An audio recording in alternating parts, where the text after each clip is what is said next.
you for coming out on such a cold night. You've got 10 marks already, 10 points. So thank you for being here. You're well aware that this is a program that's been advertised to the community under the heading Growing Through Loss. And this evening's program is dealing with recovering from grief, identifying symptoms of grief and revealing pathways to recovery. Our special speaker for this trio of presentations is Mike Tucker. Some of you may have seen Mike on television, on 3ABN, and Hope as well. Okay.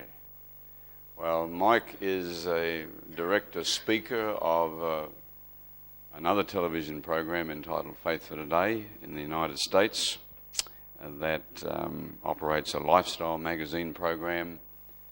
And he's also, along with his wife, Gail, who we're delighted to have with us this evening, they pastor a 1,900-member church in Arlington, Texas.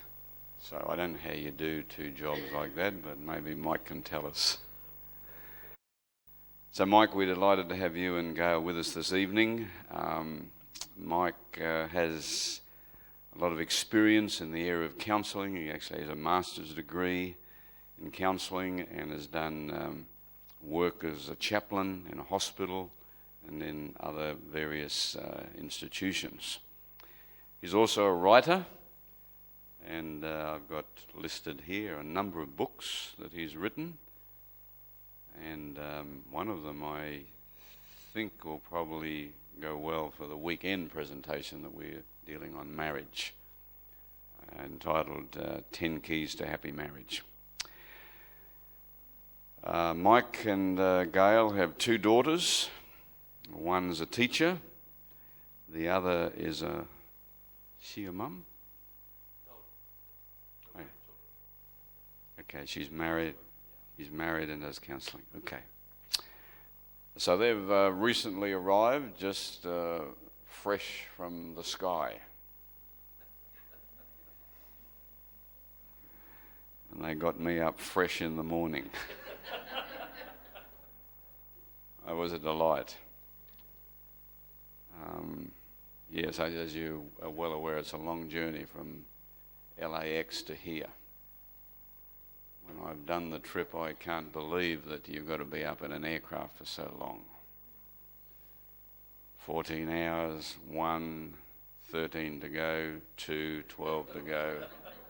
That's a long time. They did it, and they're looking good. So, Mike, delighted to have you with us, and the time is yours. Thank you, Adrian. It is indeed a delight to be here today. It really is. In spite of the air travel, it is still good to be here. And the airline food is really bad. It is terrible. But we had a lovely meal at Adrian's house this evening, and that was not airline food, I'm telling you. It was great. This is my second trip to your fair country. My wife's first, and she is already duly impressed at the beauties of Australia. It strikes me as curious that a land that is such a veritable paradise, which you live in the midst of, would have at first been used as a penal colony by the British. Why do you send people to paradise to punish them? I don't understand that. They just didn't know, did they? I tell you, this is such a gorgeous place. I don't understand this being used to punish anyone. But I'm looking forward to seeing more of your country. In fact, we'll be here through Saturday, and then Gail and I have a hotel on the Sydney Harbor. We're going to spend about 4 days viewing that city and maybe sleeping so we can be ready for the flight back. And once we get to LA, then we've got another 3-hour flight to get back to Texas after that. So it'll be a long day. I'm not looking forward to that one. But I am delighted to be here with you. Now, I'm delighted in one sense, but in another sense, the topic that we're speaking on tonight is not one that is usually a lot of grins and chuckles, because we're dealing with a topic that all of us go through. You can't live very long without experiencing grief. It is a reality of life. In fact, before we get started, how many of you have had a rather significant loss within the last 2 years? May I see your hands? Within the last, 2 days for you, all right? I talked to another man, it's been about 4 months. So there's a significant portion of our group here this evening that's had a significant loss within 2 years. The average recovery time for a significant loss is 1 to 2 years. And it's not impossible to grieve actively for 3 to 5 years and still not be pathological with that grief. So I don't know how it is here, but in the United States, this is the land that invented the sitcom and instant coffee. And we expect everything to be settled instantaneously. There's got to be a pill to take or something you can do to fix everything. And we figure that in a sitcom, a program is presented and resolved within 30 minutes. Grief is not like that. Grief is not like that. In fact, sometimes the heavy grief does not set in until some weeks after the initial loss. You may be busy with all the details of the funeral and making sure the grave is taken care of, and then there may be a will to be probated, and there may be all sorts of other things that you have to take care of. But eventually, those things get done, and family members go home, and cards and food and flowers stop coming, and then you're hit with the reality of loneliness and emptiness and aloneness, and then the reality of that loss hits. Some people think of grief as that which happens at the funeral, but genuine grief rarely starts then. There will certainly be tears, and depending upon your culture, there may be a lot of tears, or you may be rather stoic and stiff upper lip sort of thing to get through the funeral. But eventually the tears come and the pain comes and the reality hits you that this loss is yours. This loss is significant. And this loss hurts worse than anything you've ever experienced before.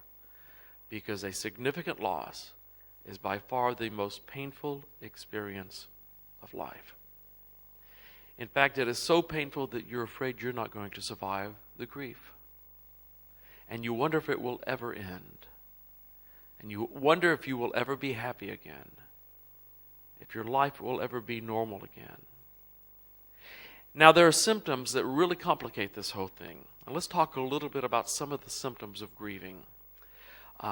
One of those symptoms is something we call somatic disturbances. Your sleep patterns are interrupted. Mine are going to be interrupted this week because of how many time zones I am away from home. I'm not sure what time of day it is right now, but grief is different than that. Grief, your somatic disturbances run a little differently. You can go to bed 9, 10, 11 o'clock at night, be tired, ready to retire, and you'll toss and turn and not fall asleep any before about 1 or 2 in the morning. You'll sleep restlessly for 2 to 3 hours, and then you'll awaken wide awake but so tired that you really need sleep, but you can't go back to sleep. That sound like a familiar pattern to anyone who's been through grief? All right, now there are variations on that theme, and you can go back and forth with some of these patterns. Some people, through grief, they will try to sleep their way through grief. They'll fall asleep at a moment's notice. Don't let them drive after dark because they're a hazard to themselves and everyone else on the road. Church is marvelous because they're out before Adrian's through with his introduction. You know, and it's fine with me if you're grieving to sleep in church, just don't snore, okay? But a lot of people, they will fall asleep and they will try to sleep their way through grief. It's a form of avoidance. Subconsciously, your mind is shutting down and saying, I don't want to deal with this. And sleep is a much more enticing opportunity than is the reality of being awake and dealing with the pain of day-to-day living with this loss. Other symptoms of grief are appetite change. Now, the most common form of change for appetite is that the thought, the sight, the smell, the idea of food is just noxious to you. And so most people lose their appetites in grief. Other people will go the other extreme, and they will eat everything in sight. If it's not moving, breathing, or nailed down, they'll eat it and come back for seconds. They will try to eat their way through grief. And then others will go back and forth between eating a lot and eating absolutely nothing. And they'll just gorge themselves, and then they will starve for a great deal of time. All of that's normal. None of it's particularly healthy, but it's all normal. The effects of losing sleep has a huge effect upon your body's immune system. In fact, losing one night's sleep, your body's immune system will function at about 50% of optimum. And since sleep loss is very often a chronic symptom of grief, your body's immune system will function at far less than optimum, which makes you more susceptible for colds and flus and other illnesses during grief. And so you really have to take good care of yourself. Add to that the fact that your diet may be less than optimum, and again, you're more highly susceptible to disease. In fact, hospitalization for those who are in grief is 500 to 600% higher, 500 to 600% higher than at other times in your life. And that's hospitalization for both physical disorders as well as psychological, emotional disorders. That far greater instances of hospitalization during grief. You're more likely to become ill. You're more likely to have bouts with depression. Although not everyone who grieves is depressed, but depression can be a ready symptom and a byproduct of grief. So hospitalization is great as well. Grief has an effect upon your relationships. In fact, couples who lose a child to death, the divorce rate, at least in the United States, I don't know if they've done these same statistics in Australia, but I would imagine they have, and I would imagine that they are very similar. During the first 18 months after the loss of the child, the divorce rate runs 50 to 70%, and over 5 years, it's 95%. Because grief has such a way of isolating people and drawing them apart and drawing you into yourself, and then you grieve at different rates, and it separates you from one another. And couples really, really struggle with this because the most intense, the most horrible loss you can imagine is the loss of a child. You know, we all expect that we will bury our parents, and many of you have. And we know there's at least a 50-50 chance that we'll bury a spouse. And as tragic and as horrible as that is, at least that seems to be at the right time of life, at least something that's somewhat normal. But you never, ever anticipate losing a child. And when that happens, when you lose a child, it's as though the world is turned upside down. And it seems to be the worst loss of all.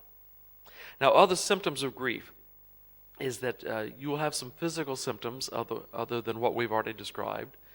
Many people will find it difficult to breathe deeply. They'll feel a weight pushing down upon their chest, their shoulders, actually a physical weight that pushes down on them, and you find it difficult to breathe deeply.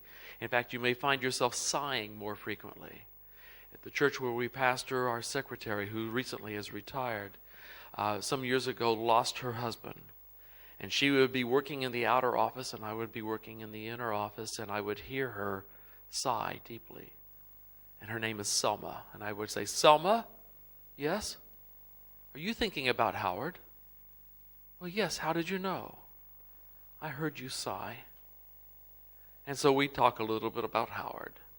And Howard was a long, tall Texan with a thick accent and a long drawl and a big bass voice who loved to tell stories. And every now and then there was just an ounce or two of truth in his stories. But they were always entertaining stories. And every now and then you could catch him telling a truth. But it was always entertaining. And he was a lovely man, and we miss him greatly. But Selma would sigh deeply when she would think about Howard, because she could feel this weight pushing down upon her chest and her shoulders. She could feel it. Now, perhaps you're experiencing a symptom of grief, a physical or emotional or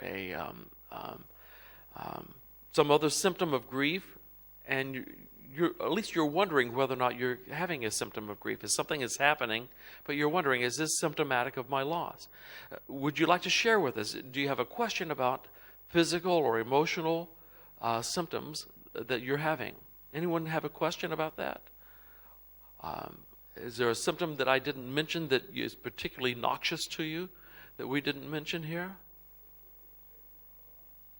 I'm sorry. That your teeth can fall out. Actually, there are higher incidences of dental problems in grief. And again, that's because the body's immune system is shutting down, at least to some degree. And so it means that every part of your body is more susceptible to some wear and tear and to some negative effects. Yes, ma'am. My understanding is that people turn to substance abuse to medicate themselves. They either, take pills or smoke drugs or turn to alcohol. It is very common for people to do that, to try to avoid the pain. More so for men than women, although women are susceptible to this as well. In fact, men are more likely to remarry early after the loss of a spouse. Men are very bottom line creatures. Now I come from Texas, and we have a group of men who are pretty well known as rednecks in Texas. And I don't know if you are familiar with the term. Well, here. But rednecks are very bottom line people, and they kind of talk with a drawl, a real long drawl. And when they lose a spouse to death, a redneck will say, let's see, it felt good when she was alive. She's dead now, and it hurts. I know, I'll get married. That'll fix it. And so men are much more likely to rush headlong into a new marriage after the loss of a spouse. Women are more likely to grieve and to take the time to think this and to feel their way through it. That's not always true for every woman, but women are more likely to do that, and men are more likely to rush into something. In fact, men are less likely to want to experience the pain and work their way through this whole process. I knew of one man who had lost his wife, and he just refused to experience that pain. And so he became a workaholic. He worked 12 to 18 hours a day, 7 days a week. He did this for years. And after about 10 to 20 years, I think it was closer to 20 years that he did this, he met a woman and found himself falling in love. And how he ever found the time to fall in love, I'll never know. But he fell in love and asked her to marry him. And so in preparation for his wedding, it reminded him of his first wedding, which reminded him of his first wife, and then the grief hit. Now, we're going to find in a little bit that one of the rules of thumb for grieving is the sooner and more intensely you grieve, the sooner you get better. The longer you put it off, the more difficult it becomes, and the longer it takes. Well, this man had put it off for 20 years. And so when he finally began to think about his wife and about her death, grief hit so hard that he had to be hospitalized. And his wife-to-be was a wise woman, recognized what was going on. The doctors began to figure this out. And so she delayed the wedding. She waited until such time as he had recovered adequately, and then they went ahead with their plans for marriage. But she was a very wise woman, and she waited for him. It would have been better for this man to have grieved intensely early, rather than to try to put it off so long. And that is our tendency as men especially, but women as well. And one of the ways to avoid experiencing that pain is through substances, through self-medication, whether it be through alcohol, through drugs. Some people will try to become a workaholic, as this gentleman I just mentioned. And you just stuff the emotion. You refuse to think about it. You get too busy with things to even think about it. And although some level of activity can be healthy for you so that you're not totally morose as you sit around and do nothing but think about it, there's a balance here someplace where you've got to have the balance between activity and yet still giving yourself time to think, to experience, to grieve, to have the pain, and to weep. All right. Now, we've talked a little bit about some of the symptoms, and we've talked a little bit about the length of time that it takes for us to recover. Let's talk about the activities that are engaged in the act of recovery. We're going to talk about some things that you can do in order to help facilitate the process. Now, there is no way to just rush this thing. And I cannot give you a magic bullet or a magic pill to make this thing go away. Because truthfully, the only way through grief is indeed through it. You can't go around it, you can't go over it, you can't go under it, you cannot ignore it, because eventually it will bite you. And so in order to work your way through it, there are 4 activities you must engage in. Your journey through grief will be a little different than mine because you're a different person.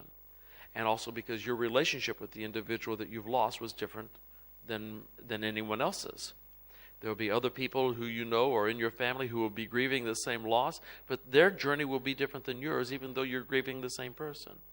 Because their relationship with that individual was different, their personality is different than yours. But still, for all of you, there are 4 activities you must engage in. The first of those activities is simply to think. You give yourself time to think. And by thinking, we mean it's important that you remember. That you remember how you met. You remember when you fell in love. You remember how you fought. Remember the things that irritated the daylights out of you.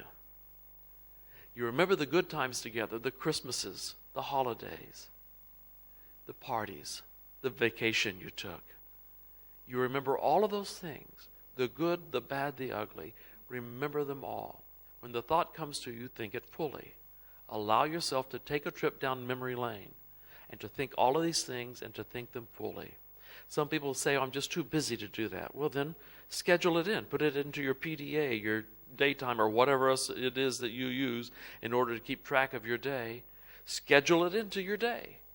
And you may start off with 10 to 15 minutes where you just simply sit and you think. And if you need a visual aid to think, then put a photograph of them in the chair opposite you, and you sit there facing the photograph. And as you look at the photograph, you remember. Now, this may seem morose and it may seem painful to you, but believe me, the more painful activity would be to avoid that. And if you don't give yourself time to think or to remember or to grieve, eventually grief will come back and it will exact a toll from you. Grief is a cruel taskmaster. It will not let you go. And so you must pay attention to it, and you do so by taking the time to remember. That's the first thing. Remember, think, okay? Activity number 2 is to talk. Talk to another human being. Tell the stories. Tell the stories over and over again. The good stories, the bad stories. Now, there's a need in most people to tell the stories, and then there's a corresponding need, which is to protect people from your grief by not telling them the stories. And so you've got these conflicts working inside of you, right?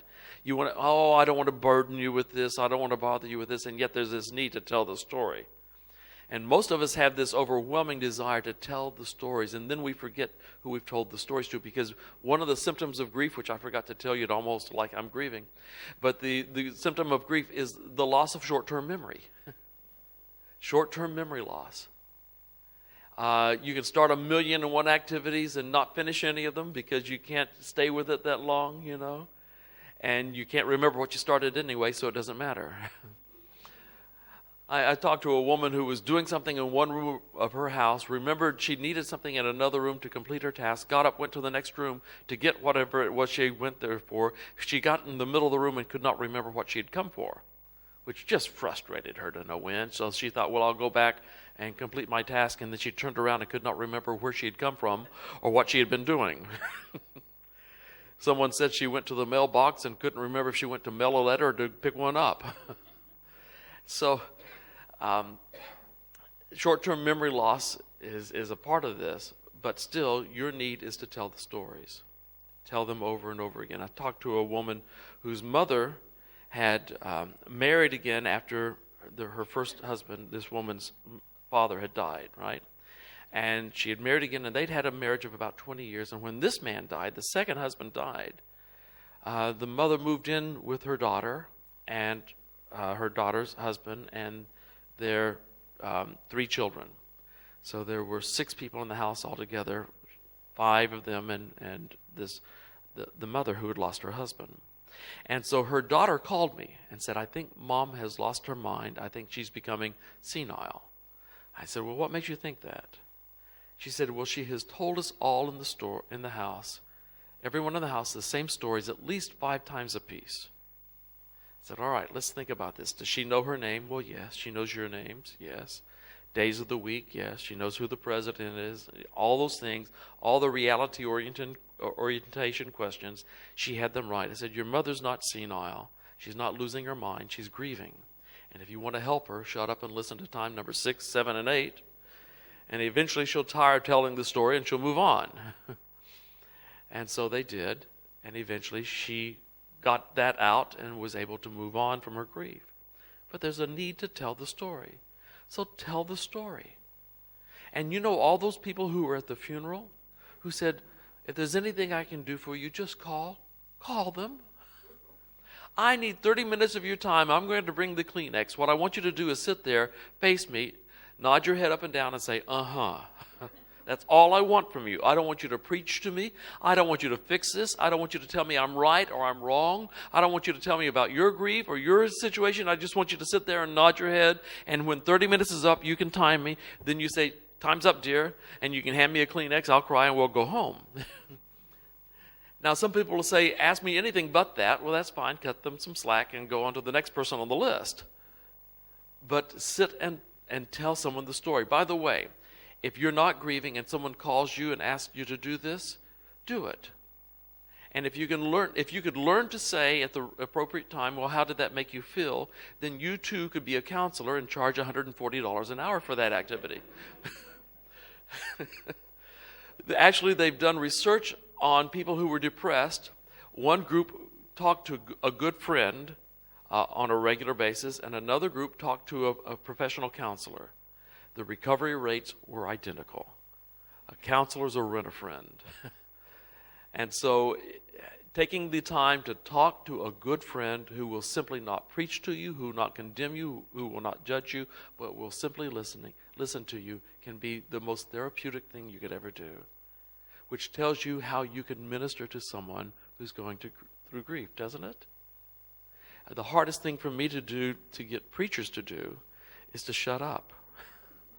Because we want to preach. People tell us a story, we want to fix it. We got a Bible verse and an illustration to throw in with it, you know. But sometimes it's the ministry of presence. And as I tell young pastors, learn to show up and shut up. And if you show up, they can't say you weren't there. If you shut up, you can't say anything wrong. So show up and shut up is not a bad way to go. But they have a need to tell the story. And so it's important for you to work through the grief to tell the stories. Tell the stories over and over again. That's number 2, the second activity. The third activity is to write. Write the stories. There's something that's healing that takes place when you have to organize your thoughts well enough to put pen to paper. Or in this day, to put fingers to keys on the typewriter or the computer, although some of the young people don't remember what a typewriter is, you know. But to sit down at the computer and to simply type it in. Now, some people will tell me, I don't write. I hate writing. That's fine. I've got a substitute activity for you. Get one of those little bitty handheld recorders and talk to it. And tell the story to the recorder. That takes the place of writing, but not the place of talking to another human being. So talk to it. And maybe you can get one of your family members to transcribe it for you, put it down on paper, and then you've got a written record of it, and that's fine. By the way, one little clue as to what to do when you write. Write about what the weather's been doing, because that has a huge effect on your emotions. If it's rained every day for the past week, you're going to be depressed, more so than normal. And if in Texas, we've had, before we came here, we had a series of days that were over 100 degrees Fahrenheit, which is hot. In August, Texas is not hell, but you can see hell from there. It's a glow just barely to the south of us. Anyway, it's a hot, and that affects your moods as well. It makes you feel depressed and irritable. So write down what the weather's doing, because it will affect your moods as well. And then when you go back to read, You can say, oh, that's why this is so dark here. That's why it's so dark. That makes sense. Your moods are affected by those things. But when you write about your past history with this person, write about your memories right now, and write about your feelings, your emotions. What are you feeling at this moment? What's going on? And what did you feel then? What happened then? How did you feel about it then? How do you feel about it now? And sometimes you can tell a story about something that just made you so angry. And as you think about it now, you think, I wish I'd been kinder about that. Or maybe, I wish I really had told him how I felt. Maybe it would have made him a better person. So write about those things. Write about what you felt then, what you feel now, what you remember. But tell the stories, pen to paper, finger to keys, or voice to tape. All right? The fourth activity, the fourth thing to engage in order to help grieve appropriately, is simply to weep. Make sure you cry. I don't know what Australian culture is regarding this, but in the States, white middle-class people see it as a sign of weakness and poor taste to cry in public. And so we usually have this stiff upper lip. There are other cultures in our country where the culture is more towards is more accepting of strong displays of emotion at times of trauma. African Americans, Hispanics are all much more open with those displays of emotion. And by the way, they deal with grief on the whole better. Because, again, a better way to grieve is to grieve intensely early. If you will do that, if you'll grieve intensely early, then it will help you long term. But holding that grief inside will tend to stifle it, and it will make it more intense later, and it will make it more difficult to deal with later, and also will make the grief experience itself longer. That makes sense? So, different cultures deal with the losses differently. I know doing funerals for different cultures, the experience of the funeral is very different. There's the stiff upper lip. For a lot of cultures and others, there's a lot of weeping and wailing. I used to be a hospital chaplain, and late one night I got called to the hospital because there was an African American woman who was in with a heart attack, and they were afraid they were going to lose her, and they had a large family there. So I came and I made contact with the family, and my job in part, besides being there with the family, was to go back into the room where they were dealing with the woman, where they were running the code, doing the CPR and everything else they were doing, so that I could check on her condition, report that to the family. If the family had information about her medical history, I could take that back to the doctors. But I wanted to keep the family informed. But as I did, I realized that this woman was going to die that night, that there really was very little hope for her. And then as I thought about that, I thought about the reactions, and this was an African-American family that was showing a great deal of emotion already. And so I looked at my staff that evening, and the entire medical staff was all white. And I knew that they would not respond well to the strong display of grief that I knew was coming from this family. So I informed the doctors and the nurses and the med techs, said, listen, when this woman dies, as you're telling me she will, and it's apparent she will, this family is going to have an outpouring of grief that will be intense and vociferous. It will be loud. And if you're not comfortable with that, you better cut me a wide swath, because I'm going to be right there with them. Someone's got to be with them. I'm going to be hanging on to them. They're going to be hanging on to me, and they are going to be loud. And if you're not comfortable with that, get out of the way. Well, she did die. We announced it to them, and the resulting eruption was just as I had predicted. And they were crying, they were weeping, they were back and forth. They'd hug me, they'd hug each other. I moved them back to where the body was. We were there, and one of them fainted, passed out, and the other just stepped over her, And someone said, she's pregnant, by the way. I got a nurse in there.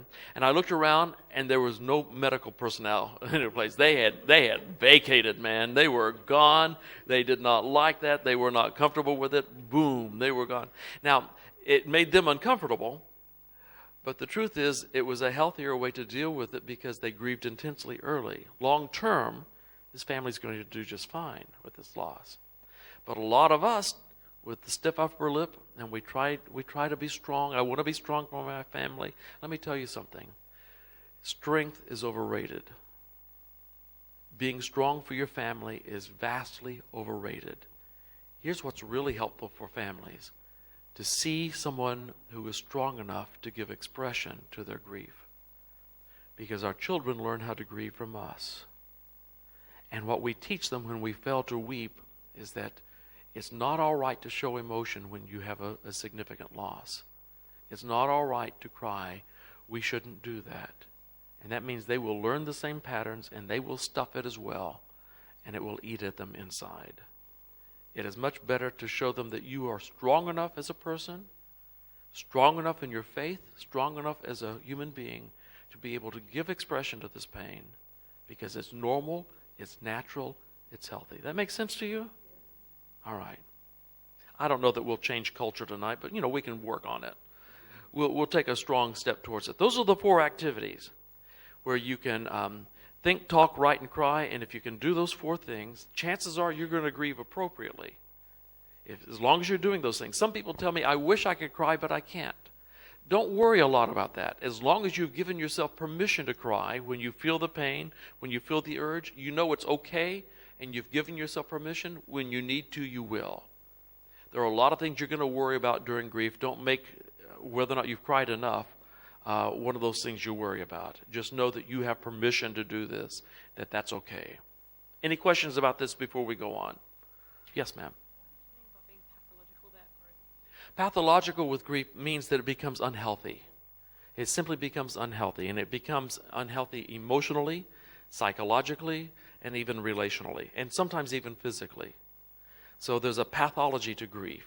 And the pathology can be that your immune system really suffers, and then you'll become perhaps even hypochondriac.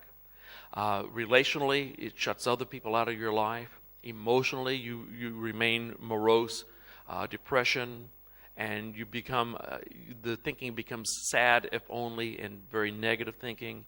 Instead of a can-do attitude, a positive attitude, and a positive outlook on life, it becomes very negative. So those things, in fact, sometimes there can even be a loss of touch with reality if the grief is prolonged too long. Well, sometimes it will require hospitalization, even medication at times, in order to help bring someone back. And some rather intense, aggressive therapy, which the aggressive therapy is to help you push through and to let go, and then to reinvest. I had another question back here. Yes?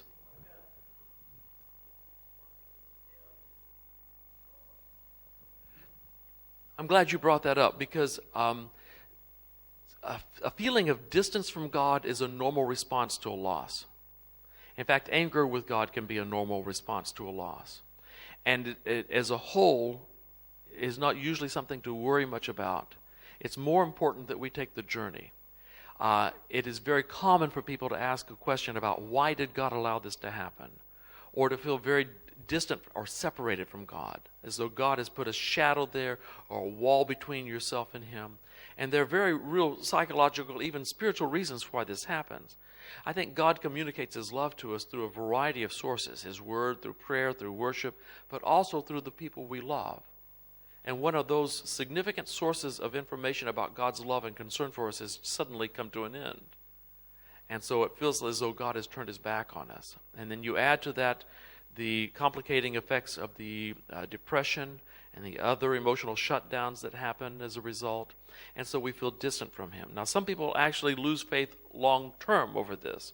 And again, that's a decision, and not a lot we can do about that other than to be there and to love and to continue to support in hopes that eventually they come back. But to have a temporary loss of faith is a very normal response to grieving. As long as we will hold true to the knowledge that He is there, and that our anger with Him and our feelings of separatedness from Him are not sinful but normal responses to grief. You can find it when you read the Psalms and when you read certain of the Old Testament passages. People who had losses were angry with God, and God never really seemed to scold them for their anger. In fact, about the worst that I can remember was with Jonah. who was so upset over God because, he didn't destroy the people he wanted him to destroy. He was merciful, and he's one of the few prophets that had success, and it nearly killed him, Most of them preached their whole lifetime. No one ever listened, and they were fine. But Jonah preached a little bit, 120 days, and had success, and all of a sudden, it nearly destroyed him, He didn't preach all that long and had success. Converted a whole city. And he got so mad at God, he was about ready to, he said, I just want to die. And God didn't scold him, but about the closest God came was, he actually said to Jonah something along the lines of, are you sure you're doing yourself any good being this angry? Now shut up, I got something else for you to do. That was about it. I think that our anger with God is something that concerns him far less than it concerns us, because he knows that it is a normal part to loss. And if you go through a loss and you feel separated from God or even angry with God, this is not a sign of sin on your part. It is not a sign that you've done anything wrong or that God is angry with you. It is a normal part of the loss experience. Now, long term, some people can lose faith forever. That's another issue altogether. But for the most part, this is what we're talking about. Yes, sir? Do you think that was Job's, at the heart of Job's problem? Because he was very angry with God. His whole family were wiped out. Except his wife. We speak of, and she left him. We speak of Job as being the most patient man on earth. But when you read Job, he was kind of upset himself. He said, I want to talk to you face to face, God. Come down here and talk to me. Be a man. Well, come and talk to me face to face. He was pretty upset. So yes, as you read Job, you find traces of his grief and his anger. And even though he's been described as very patient, I don't know that that's altogether true, because he had some real heartfelt anger towards God, which, if I'd been there, I would have too. I would have been upset over that as well, to lose all your children, all your wealth, your health, and have your wife telling you it's time to curse God and die, and then she runs off. That would not be a real pleasant experience. She was such a help, wasn't she? She did, and it affected her as well too, didn't it? That's right. Withdrawal is a very real symptom of grief, isn't it? Leave it up to a woman to take up for Job's wife. I'm telling you. No, you are right. No, you are right, my dear. And I will acquiesce to your logic, because I'm afraid that you're right at this time. See, the sign of a real strong man is one who can admit when the woman is right. Yeah, that's right. Anyway, let's move now to the phases that we go through to get through grief. Grief is a journey. It takes us from point A to point B. And basically, grief is the vehicle that takes us on this journey. Point A is the point right after the loss, where we experience something called disorganization. That's where it appears as though someone has changed all the questions about the time we thought we had the answers figured out. If you ever watched Star Trek, it's like Scotty beamed you to the wrong planet, and nothing makes sense. There's nothing here that relates to anything else. I'm just at the wrong place, and there's no point of reference for my life anymore. That's what we call disorganization. And that's where you have the somatic disturbances, the appetite interruptions, and all those things are wrong in your life. It's where short-term memory is gone, where you can't sleep at night. All those symptoms, the deep sighing, the weight that you feel pushing down on you, all of those things are taking place right here. And you have sad if only thinking, and kind of a loss of hope and joy. A loss of love and all sorts of things. You feel the loneliness. That's here. What we need to get to is the place that is called reorganization. Disorganization to reorganization. And this is where where your sleep patterns return to normal. This is where your appetite returns to normal.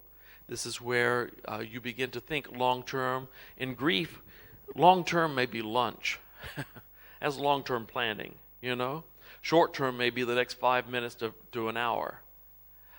Over here, you can now think ahead weeks, even months, perhaps even years. Long-term thought process. Joy returns. Appetite returns to normal. Memory returns to normal. And if it wasn't any good at first, then it doesn't matter, because it won't be any good now. And it was even worse while grieving, but now it'll still be bad. So things return to somewhat normal, and you are not crying all the time. Over here, the loss was the first thing on your mind every morning when you woke up. It dominated your thoughts all day long. It was the last thing on your mind when you went to sleep, and you might even dream about them. And by the way, in the dreams, if the death was difficult or violent, at first the dreams will be difficult or violent. If you grieve appropriately, the dreams will turn sweeter if you continue to dream about this individual. But that's happening over here. Over here, the dreams are more normal, and your thought patterns are more normal, and there's hope. And it's not the dominating thought on your mind all the time. You will always think about this person. And to say that you are normal again is not true, because some things will never be normal.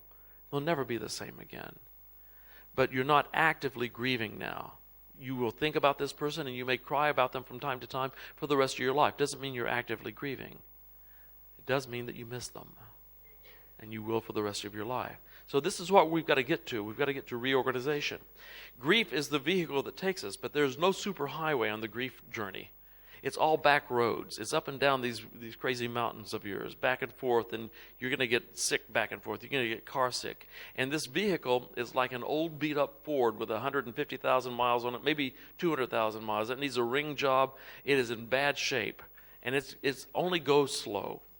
You know, if it gets 40K an hour, you're lucky. That's about it. And so it's back and forth. That's the vehicle. And grief is the vehicle. It's the only way you've got to make this journey. Now, along the way, though, there are some mileposts that let you know how close you are to where you're going. I married a girl from Tulsa, Oklahoma. I lived in the Dallas-Fort Worth area. It's a journey of about, well, depending on whether or not you obey the speed limit, but about 5 hours, okay? And I know I've made that journey often enough when we were dating, and now that we're married and we're visiting her family there, I know what the 1/4 way mark is, and the halfway mark, and the 3/4 mark, and when we're almost there, because I know this journey well. Grief has got some landmarks just like that. So these are kind of the landmarks to let you know what kind of progress you're making. And there are 4 of them that we're going to look at. These are kind of mile markers, so to speak. Okay? The first one of these, the first goal for our grieving, is to believe that the loss really happened. When you first have a loss, it's almost like you're dreaming it, or you're watching one of those old bad black and white movies, and it's not real to you. But in order to grieve, you have to accept that this loss is mine, and it's real. You have to own it. You have to come to the point where you say, I hate this, I don't like it, but this is my loss, and it is real. You cannot grieve a loss you do not believe happened. But if you will believe that it happened and you will own it, then that's goal number 1. And those of you who are in active grief and are here tonight, goal number 1 is pretty well in hand for you, or you wouldn't be here. Now, there may be times when you still think it's unreal and you wonder if you're dreaming it, but you come back to reality, and that means goal number 1 is pretty well taken care of. I believe that it's happened. It is my loss. I own it. This is mine. That's goal number 1. Goal number 2, I'm going to be willing to experience the pain. That means I'm not going to try to out-drink it or out-medicate it or out-work it or out-busy it. I'm not going to out-sleep it. I'm going to actually experience the pain. And again, that rule of thumb for grieving is the sooner and more intensely I grieve, the sooner I get better. The longer I put it off, the longer it will take and the more difficult it will become. So I must be willing early on in this process to experience the pain of grief. And I don't have a pleasant way of telling you this. It's going to hurt. It's going to hurt, but better to hurt now than to hurt a whole lot more later. Let's deal with it now, or it will get worse later. Okay? So I'm going to be willing to experience the pain. Now, the third goal is to make adjustments to daily life without this person in your life. This may be something as simple as learning to cook for 1 fewer people, or learning to take out the garbage by yourself, or where do I get the taxes done, or where do I get the automobile repaired, or where did we keep this, where did we keep that, how do I do this? It may be learning how to sleep by yourself now. If this is the person you've slept with for 20, 30, 40, 50, 60 years, how do you get used to that? I spoke to one woman who said that she now rolls up pillows to put in bed next to her so that when she rolls over, she hits something. Or a large stuffed animal. Another woman who said that her Saint Bernard sleeps in bed with her now. Said that he's not quite as hairy as her husband and doesn't snore as much. But it's a warm body she hits. I don't know what I recommend to you, but basically it's one of those things that is an adjustment to life today without that person. How you deal with the holidays is going to change. There's some things about your life that must change. Some things that will remain the same, but you'll get used to doing them without this person. That make sense? You make the adjustments to daily life. Some of them are simple, and some of them are complex and painful. You make the adjustments. Now, the fourth goal is one that sometimes when I share this goal, some people are angry with me. And if you get angry when I share this goal, it just means you're not ready for it. Don't throw anything at me. It just means wait, because the day will come when you want to do this. The fourth goal is this. You say goodbye to the relationship that you once had.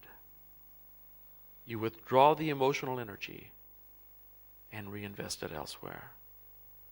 Now notice that I did not tell you to say goodbye to your memories or goodbye to your love. You cannot, you must not. But the relationship has forever changed. Because the relationship used to be right here, and I could touch them, and I could speak to them, and they could embrace me, and they could speak to me, and it was back and forth and immediate. It was here, now. But now the relationship exists here and here. My memories, my love. I have to say goodbye to this relationship out here, this real tangible relationship, and withdraw the emotional energy that I'd invested in that. And I say hello to the new relationship that exists right here and here. And eventually, when I've said enough goodbyes, I will reinvest in something new. See, a part of your reason for being and a part of your identity as a person was tied up in the relationship with this individual because you were Joe's wife, Mary's husband, Billy's dad, Susie's mom, sister of. That's who you are. And when that relationship disappears, it's as though a part of you died. And in order for you to live, you have to recreate yourself. You see, we live well because we love well.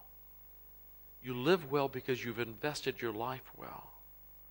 And so as we say goodbye to that which used to be here, we have to find something of value to reinvest our lives in, because you are defined by the investment of your life.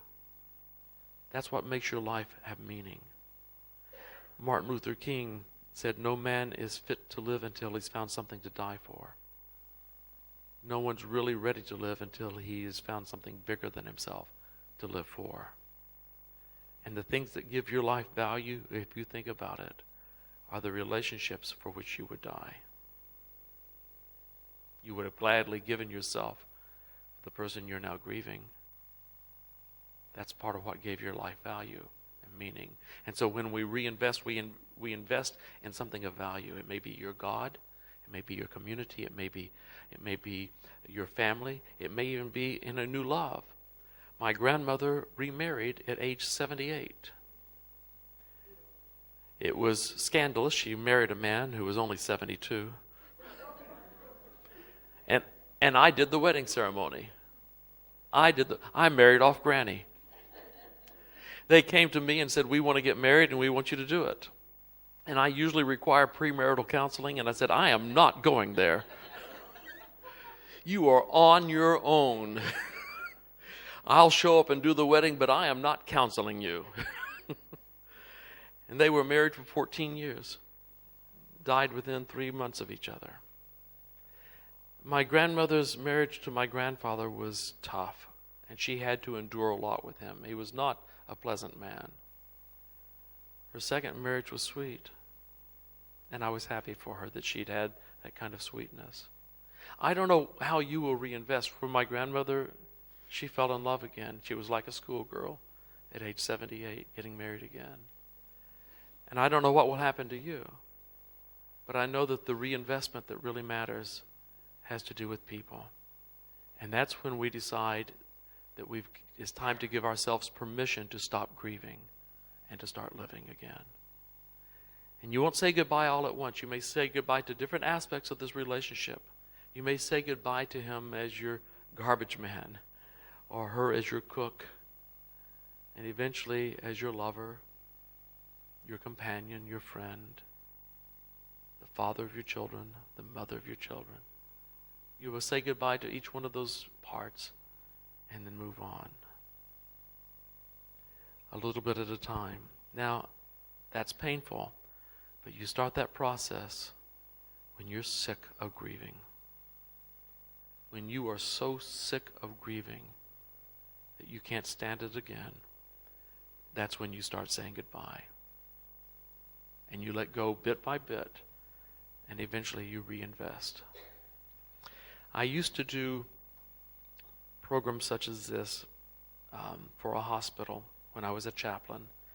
And every quarter we would do 5 consecutive Monday nights, presentations on grief. And then we would close that out and we'd wait, and then the next quarter we would do another 5-week program. And we were having large groups. We'd have 100 to 150 each one of those sessions that would stay with us the 5 weeks. And it was almost impossible for me to meet all of them because of the intensity of the program. But I noticed that there was one woman who kept coming to program after program after program. But every time she came, she was with someone different. And she would sit with them. And so I had to get her story. So finally I caught her on her way out. And I said, I could not help but notice you've been here every quarter for the last year and a half. I've got to know what's going on here. And so she told me her story. She said she had 3 sons. The older 2 boys were daddy's boys. But that baby boy was hers. That was a mama's boy. And they did everything together. And when he was 3 years old, she would make banana muffins. When the bananas would start to go bad, she'd want to make muffins out of them.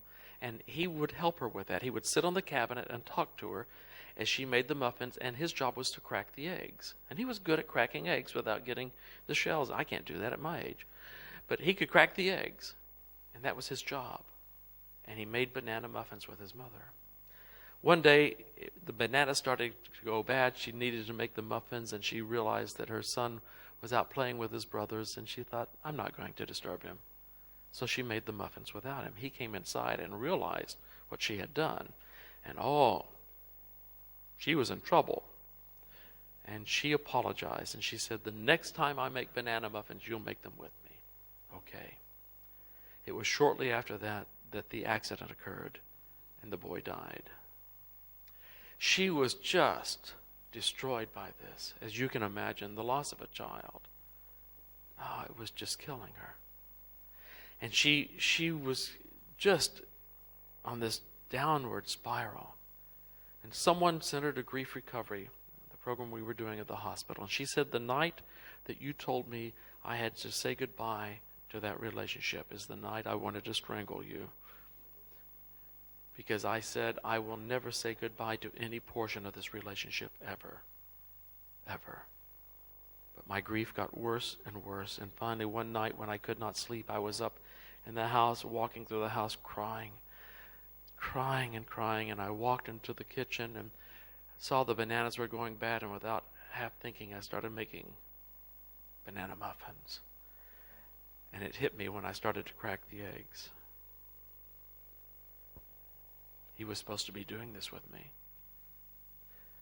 Not only had I lost my son and his future and his graduations and his ball games and wedding, grandchildren, I'd also lost my banana muffin making buddy.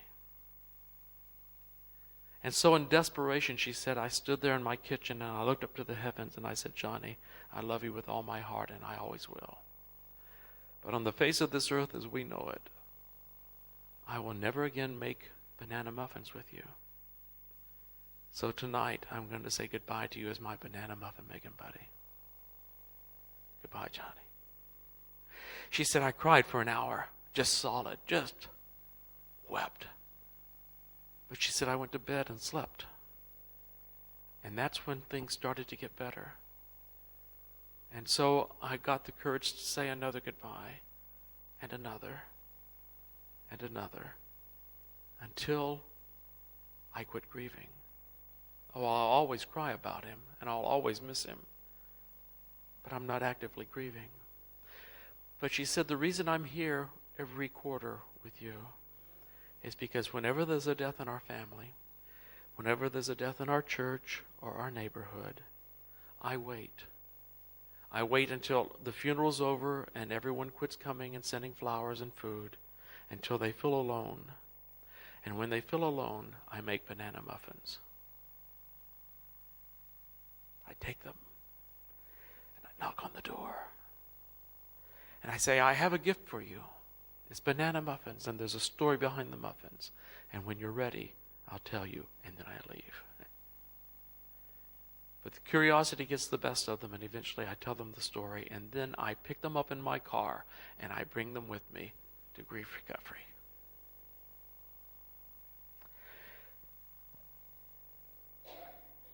That woman took the most horrific thing that could ever happen to you and turned it to good for others. She reinvested herself, you understand, in taking that tragedy and bringing blessing out of it. I have no idea how you will reinvest yourself, but if you are to grieve appropriately, eventually you will say the goodbyes, and you will withdraw that emotional energy, and you will reinvest it. And it is my encouragement to you that you reinvest it in something of value. And that always has to do with people and with your God. Those are the reinvestments that give life meaning and value and purpose. And dare I say it even here, joy. That's where the joy comes from. So my prayers are with you. And if you are currently grieving, that you will grieve appropriately and in your time, and that you will say the goodbyes and make the reinvestment. And if you're not currently grieving, here's the bad news. If you live long enough, you will again. And now maybe you've got some tools to help you work through that process. Step by step, day by day, one day at a time, until you're able to reinvest and live again. I want to thank you so much for being here this evening. Tomorrow night we're going to talk about recovering from a divorce. And I encourage you to be here with us tomorrow night as we'll try to share some practical tips for you, for either you or those you know who are now going through or have gone through a divorce, and we'll deal with that then. But tonight, I say good night. Adrian, you want to close things off, or are we done? Okay, we'll close off with questions. Any questions then? Adrian just put me on the spot, said you answer questions. Yes.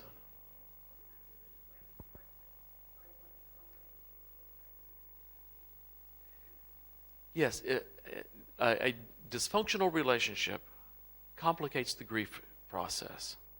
So if indeed there was acrimony, some unresolved issues between the two of you, that can complicate the process. There are a variety of things that can complicate the process. One is a poor support system. Another is delaying the onset of grief from early to late.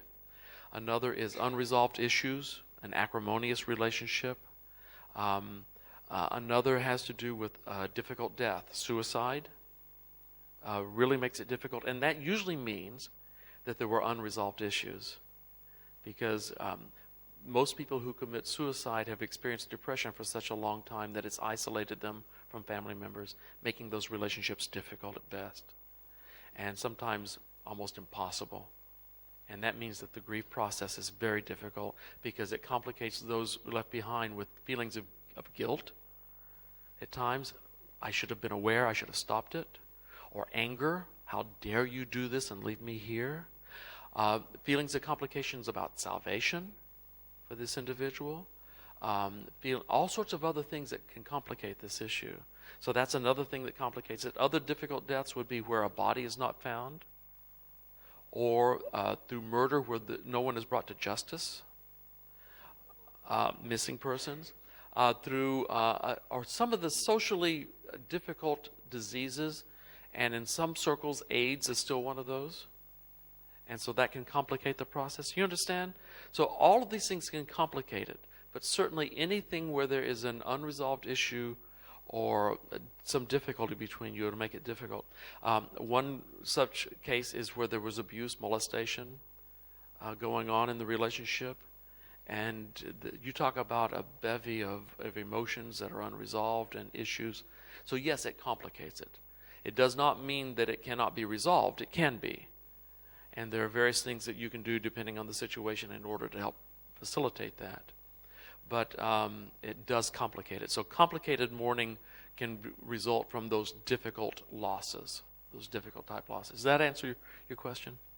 All right. Yeah, I didn't fix it for you, did I? But it does help answer the question that yes, it does complicate the mourning process. And sometimes, by the way, it's not a bad idea to go sit down with someone who's skilled to help you through it. And it may cost you a few bucks, but it's not a bad idea to do. Because, life is worth living.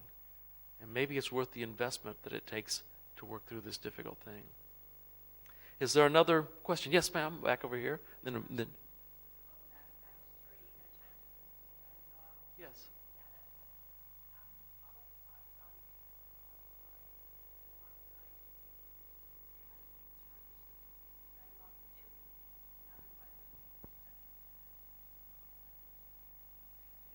There is no easy way to do this, but there are certain things about your daily life that obviously have changed, that you have to make the adjustment.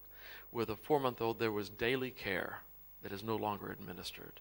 Well, obviously, that's one of the changes. There was planning for meals that is now different. And so some of those are the adjustments. But there will be other adjustments that you go through the years. Because there's a first day of school coming that won't happen for you with this child. And that's going to be another loss, where this loss, even though you may grieve it appropriately now, you will re-grieve that at that particular juncture. And at every stage of his life, where he should be accomplishing another milestone, you will see other children accomplishing those, and this child will not. And so, again, there will be a re-experiencing of that loss. That will be a part of the adjustment process. So sometimes it's daily and immediate, and sometimes it's for the rest of your life. About the time they would be getting married, about the time you would be having grandchildren. All of those things are adjustments that will happen. And the way to deal with it is simply to acknowledge it and say, this is the reality now. I grieve over that which I have lost. And a mother administering daily care to a child, burdensome, yes. Joy, absolutely. And so it is a loss. So yes, you acknowledge that loss, you grieve that loss. Eventually you withdraw the emotional energy invested in that loss and you reinvest it.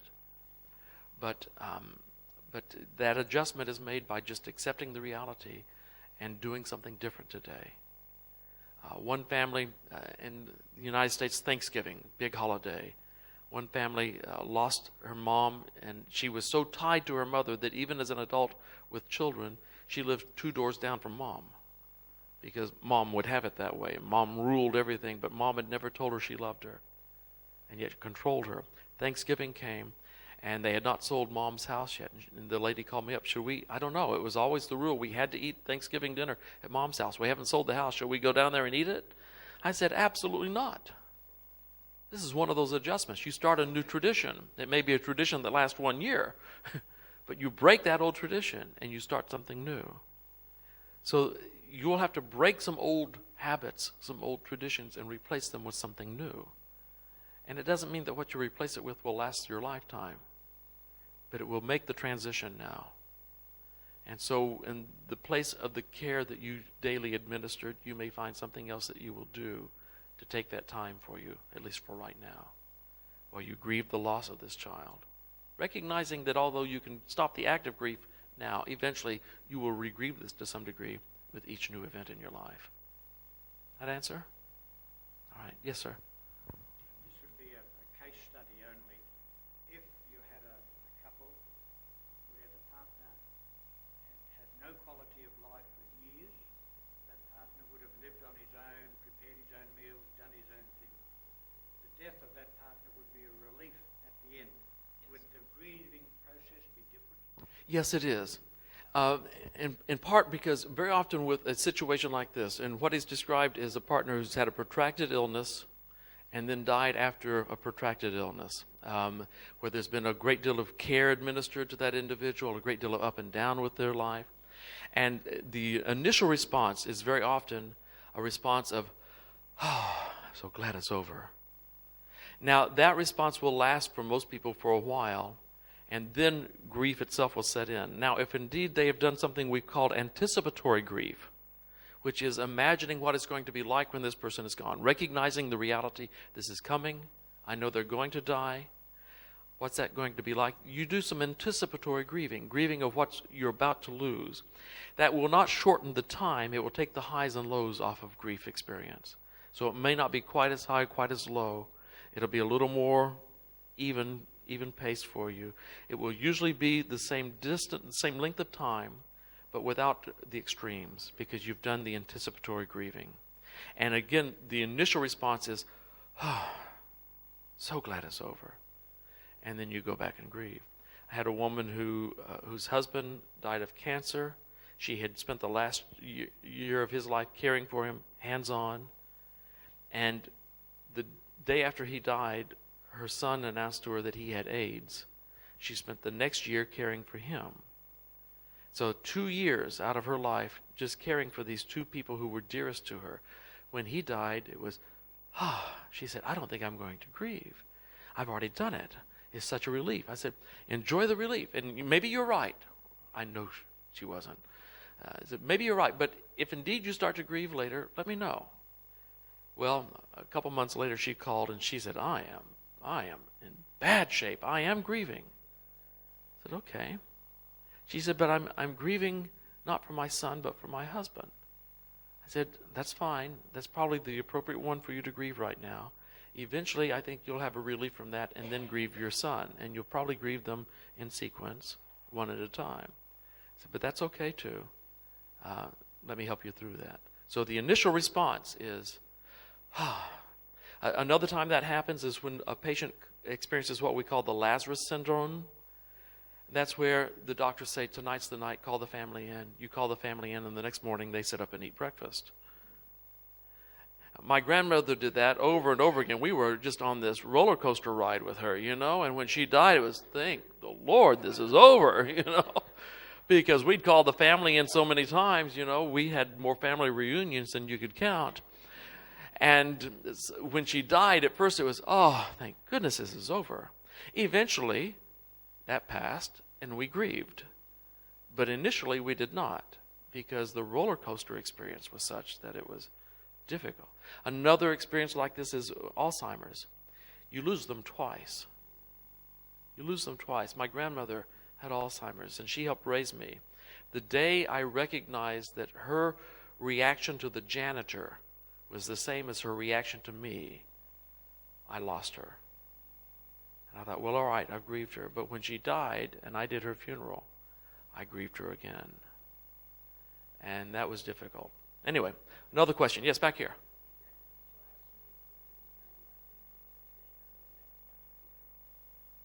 Okay. Told that, you're going to lose them, and Right. every time you run, and then the one time you don't, they do die. Yeah. How do you resolve that in your mind? You forgive yourself. And that's easier said than done. And you recognize also that you're not God, and you could not know which time was the right time. There's just no way to know that. You do your best. You feel this. You have to feel this out and recognize that there are human limits. That you're not Superwoman, and you're not God. Had you known that this was the time, you would have been there. Had you known the other times were not the time, you might not have been there. But you can't know those things, and you're not God. And so you have to acknowledge the fact that I'm a human being and I did the best I could. And if that means I have to forgive myself to move on, then you do it. Because you know what? If you don't forgive yourself, you're going to destroy yourself. And God of heaven has already declared there's nothing to forgive you for. But if there were, he would forgive you. And if he declares you're forgiven, who on earth are you to say otherwise? You let it go. And you even say the words, I forgive me. I'm not God and I can't know. When I was a hospital chaplain, there was a woman who came to the hospital every day because her husband was dying. But she also had a daughter in a nursing home who was also dying. And she would spend half the day at the hospital, half of the day at the nursing home. And every morning when she got up, she had to ask herself who was more likely to die that day. And that's where she would go first. One day she was at the hospital, and I got a phone call as a chaplain. It was from the administrator of the nursing home telling me that her daughter had just died. So I had to go into her husband's room and break this to her.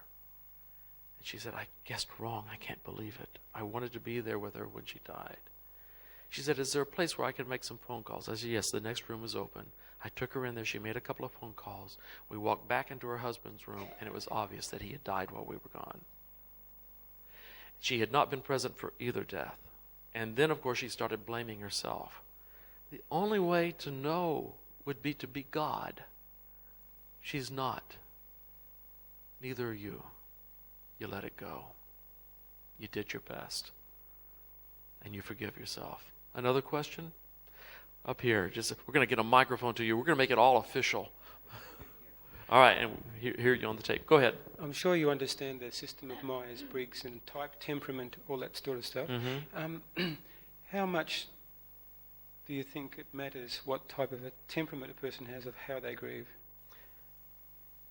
Temperament, of course, temperament is kind of, it's pop psychology, and yet there's some value to it. And, you know, the 4 temperaments are choleric, sanguine. Is that what you... Okay, Myers-Briggs. Okay. I misunderstood which one of those you're talking about, because Myers-Briggs, of course, is science. The other is more pop psychology, and it's kind of fun, and there's some truth to it. But Myers-Briggs. But basically, yes, your temperament does have an effect upon how you grieve. Some people are going to grieve more intensely early, and others are going to be more expressive of their grief, and others are less expressive. And really, a lot of that depends upon your temperament. More extroverts are more likely to be more open and vociferous about their grief. Introverts are more private and tend to stuff it. And so the problem with them is to get them to talk about it and to get it out in the open.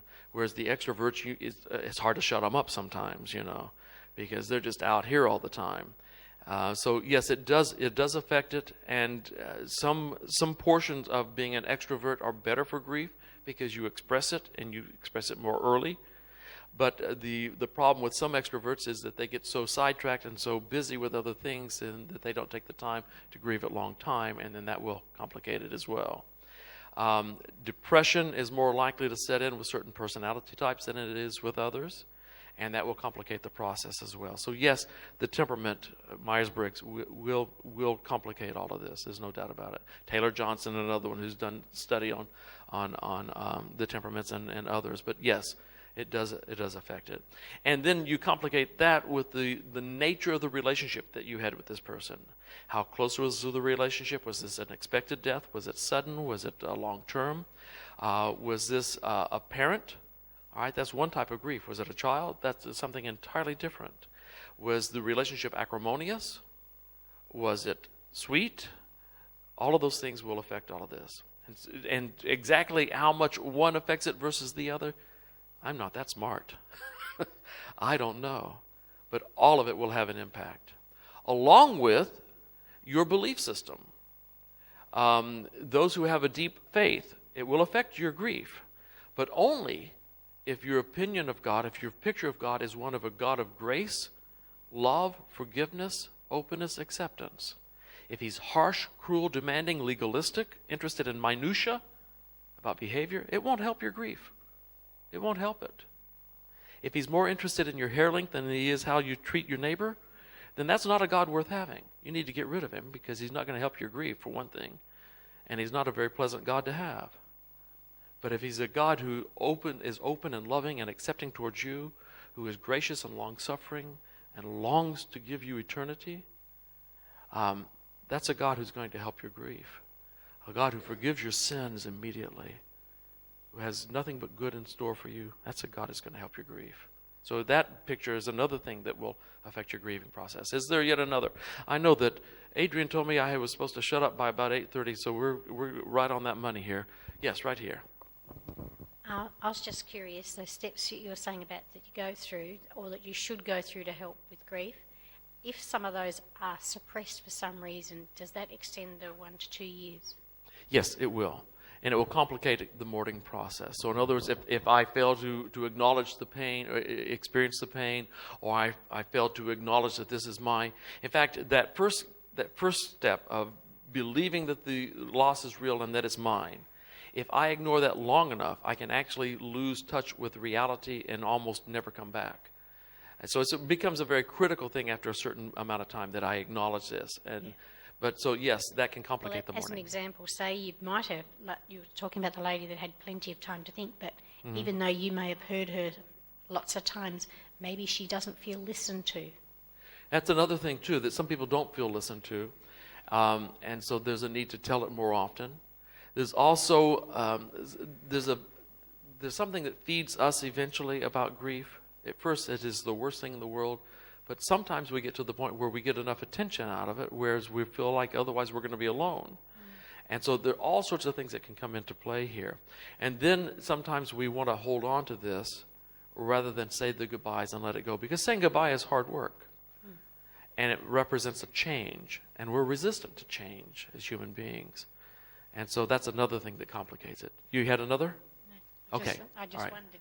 I just wondered whether that may have been what the situation. It could be. There's all sorts of things that could be involved with this. We got a hand here and one back there as well.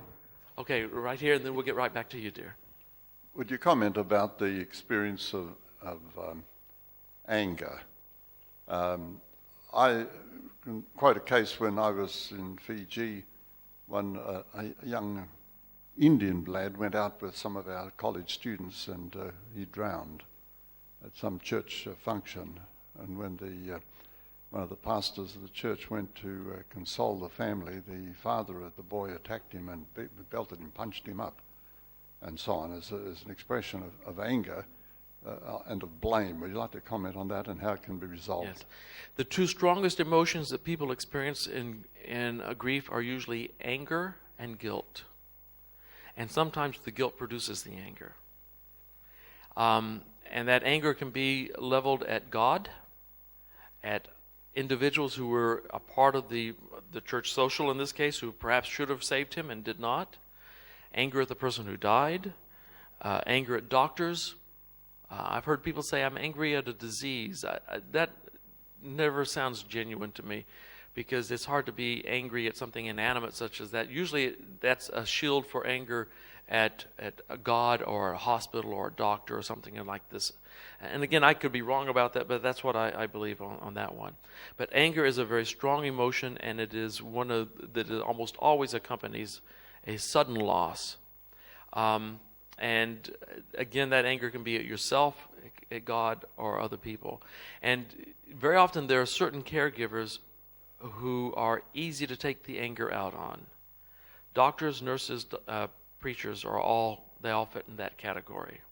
Teachers sometimes as well. But anyone who might have been in a supervisory role. Now, anger is a healthy emotion when used appropriately. But if we stay with the anger, then it becomes destructive. And so we need to learn to get rid of the anger. And actually, there's a 4-step process that I believe is a biblical process for helping us to get rid of anger. As Christians, we have to move beyond anger, and just psychologically, it's healthy. I mean, I've never seen anyone who was healthier because they were angry. Anger can have a healthy short-term benefit, such as you're being abused or molested, then that anger is appropriate and it can be healthy versus blaming yourself. But to be angry with someone else can be healthy for a time, but eventually we have to get rid of it. The 4-step process is hurt, hate, heal, harmony. Hurt. Basically, you ask the question, what happened to me? How has it affected my life? Write it down. Be thorough with this. Hate.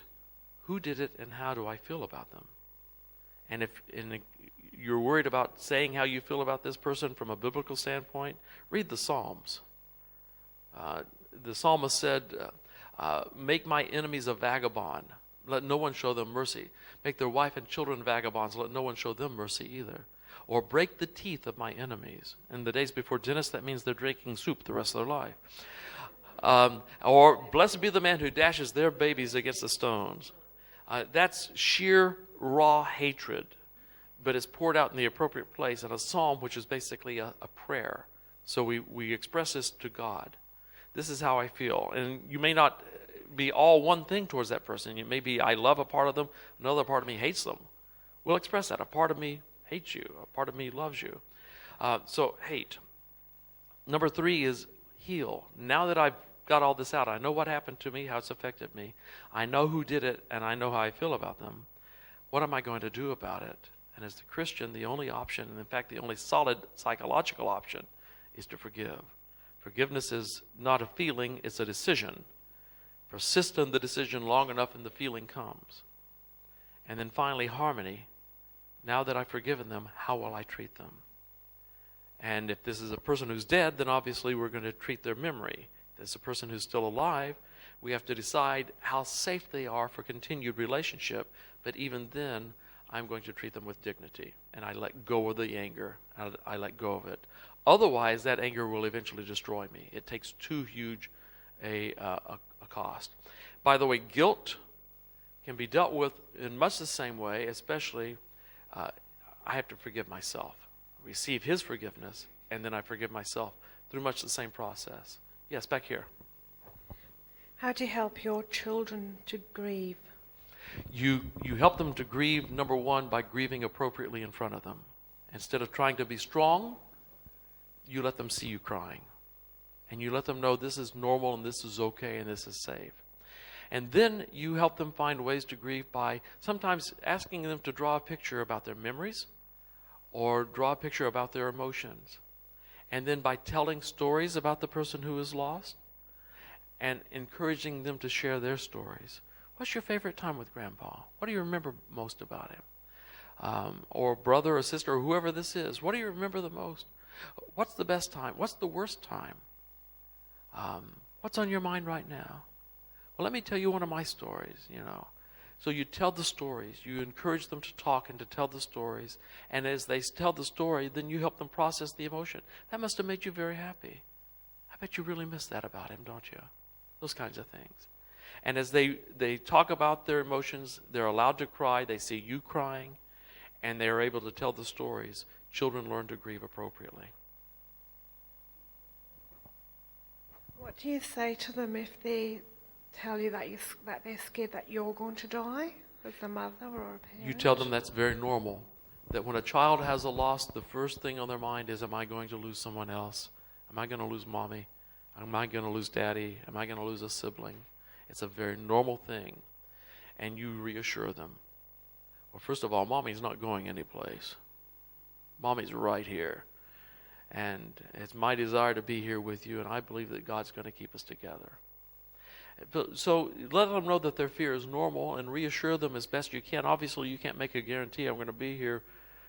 Who knows what's going to happen on the highway tomorrow. But you do your best to reassure them and to let them know that that fear is normal. And recognize that it will pass, too. It will pass.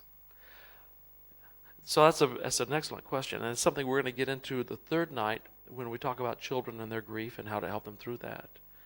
But we've just had a brief synopsis of it, and that is you model it and you help them talk about it. Adrian, is it time for me to shut up, brother? Yes. Okay. Yes. I will do as I'm told. I will shut up now. Otherwise, we'll be grieving. Okay. Well, thank you very much, Mike. That was an excellent presentation, and put your hands together.